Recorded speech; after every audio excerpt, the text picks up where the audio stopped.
The following video are the install instructions for the DMD Husqvarna 449 and 511 replacement engine breather.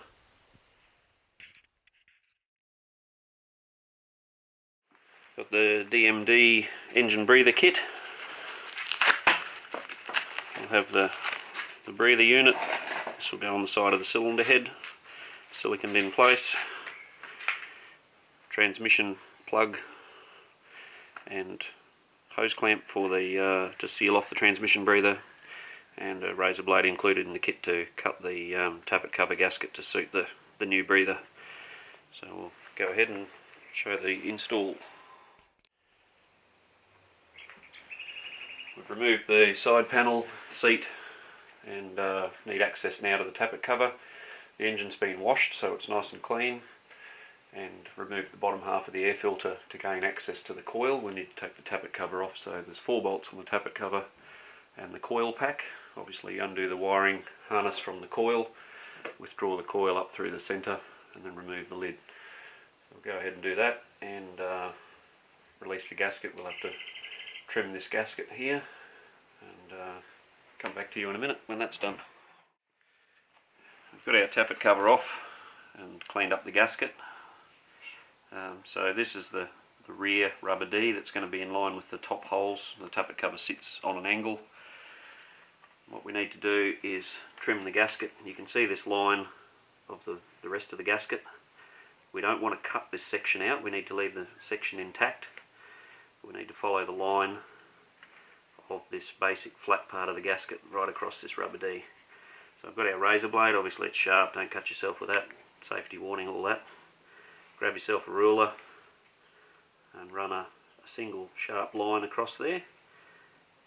Get yourself a nice clean mark in line. Doesn't need to be deep. Try not to cut the plastic ruler. And you can gradually slice away at it piece by piece. Now, what I did on my own one when I first did it, you can see you can open that up now and you'll get a line there. I sprayed a bit of detergent that I washed the bike with on there. That lubricates both sides of the blades, and you can gradually slice your way down carefully and get a nice clean cut. You'll also find it helpful to bring the blade in from the side and cut in that way slightly from both sides, just a little bit to the ends, and then slice neatly, keeping the blade straight all the way through. You need ideally a nice flat surface underneath this gasket. You will put silicone sealer on it afterwards, so you know it's not imperative, but yeah, you need to try and keep this nice flat line all the way through, and that's really the key to it all. So we'll get that done now. Last few cuts on this gasket.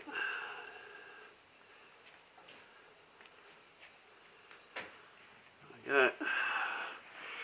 You can see there, it's fairly smooth. There's a little bit of roughness to it, but it's not slashed to pieces. And you can see there's a small step there. The silicone will fill that at the end there. That's fine.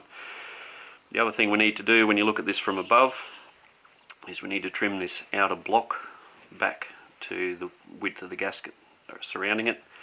The breather, it'll sit up hard into the breather there. We just need to trim that outer edge off a little bit, just to give us a little bit of extra clearance so it doesn't force the gasket in an angle. So we'll just trim that off, and we're ready to bolt it back on. Righto, so you can see we've still left the large side on the inside. We've got the outside trimmed off in line with the other part of the gasket there, and we're ready to go back on. Now, what we'll do is put a few spots of silicone in the corners of around the lid here.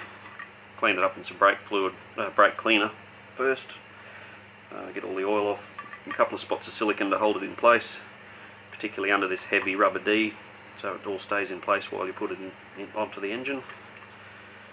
And then that's ready to install back on the bike, and then we'll put a bead over here where that gasket's going to seat down on the breather. This is our breather. Obviously it's going to sit down here now in the hollow of the head. In the under section here you can see a groove that's been machined in there. This will accept a bead of silicone. So if you make a circular bead about the width of that groove in the fitting there, all the way around, and then covering the corners and a thin smear across the top there to bond with the gasket. As you press it down, you should see some silicone come out just a little bit around. You don't want it hanging out, and you certainly don't want heaps of it pouring inside the engine, but you do need a good solid bond all the way around, obviously, to stop any oil leaks. You don't have the luxury of the rubber sealing any longer, but the silicone will work. I'm using a good quality automotive silicone here in Australia. That's a Permatex one. 3-bond is another great one. It's a bit more expensive, probably for a one-off job you wouldn't buy that, but yeah, just a basic good quality engine sealer, silicone type, and they will get you where you need to go. I'll show the bead before I fit it just in a moment, so I'll squeeze that on. I have my bead of silicone all the way around there. That's probably a fraction thicker than it needs to be, but if you're somewhere like that, and then a thin bead across the top which you can smooth out, or the gasket will smooth out, but obviously it must be a continuous line all the way around. From there, it's just a matter of nestling it down into the cylinder head. Keep it up as straight as you can. Just work it backwards and forwards a couple of times, and you'll see a bit of excess come out at the tips. You can neatly smear that along the edge of the head, both sides. That will help bond any imperfections in your cut in the gasket, and the writing will be pretty much horizontal when it's fully installed. And then the only other thing is to put a little bit of silicone on the edges of the other part of the gasket here, where also the other machining in the head, for the corners of the other rubber D. There's quite a sharp bend there, and they like just a couple of spots of silicone on there. I've had the breather trial fitted in the hole, and yeah, now I need to fit the lid without the breather. Doesn't quite clear the breather when it's in place. Making sure to keep all the gasket together.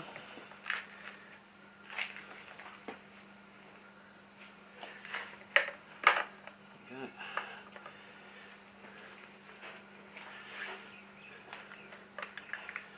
Wiring out of the way. Now you can see that will settle down into place. Clean any excess silicone off.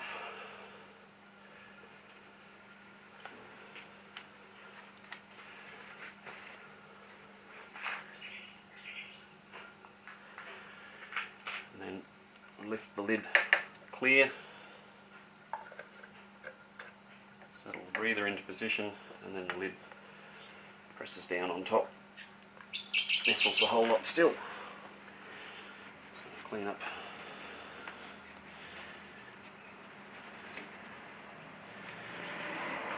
And that's ready to reinstall the bolts.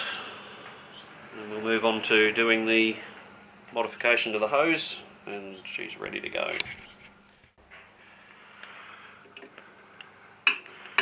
These clips can fight you a fair bit. I've just had a bit of trouble with this one. You can actually usually use a pair of long nose pliers and just walk the hose up off the breather fitting. Deal with the clip once the hose is off where you can get at it. That's clear now. On this one there's a few zip ties holding the wiring loom together, so I'll trim them off with some side cutters.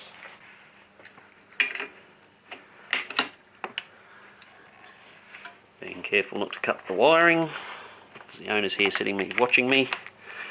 There we go. Drag the hose free, slide the clamp off.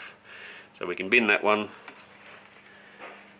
In the kit we supply the wind-up hose clamp for the bung.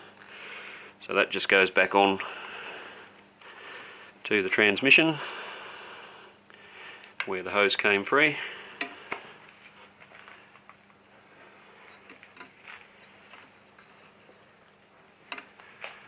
Drop the hose clamp over the top and secure it, wind it up tight. So I'll wind that up in a moment when I've got my socket. The hose here, need to trim 70mm off the end of that, and that will fit up nice and neat there. When we lie it on, This one's routed slightly different to mine. I want to try and get it fairly level here, so there's nowhere, if you have it down like that, you'll end up with an area for any oil mist to turn into droplets again and pool. So as level as you can get it. On my particular bike, 70 mils, you might want a fraction more looking at this one. And then just twist it or roll it however it sits best, so that you've got a nice gentle slope up into the airbox and stop any chance of pooling. It should sit just basically in line here. So again, you can use the razor blade or side cutters, whichever you prefer. Trim it and drop it on the fitting. So we've got our plug covering the end of the original breather there. I've just had a bit of a measure here. On this bike it's going to be 80 mils of removed hose off the end here, and then we'll be able to lie it down flat and get it to sit correctly.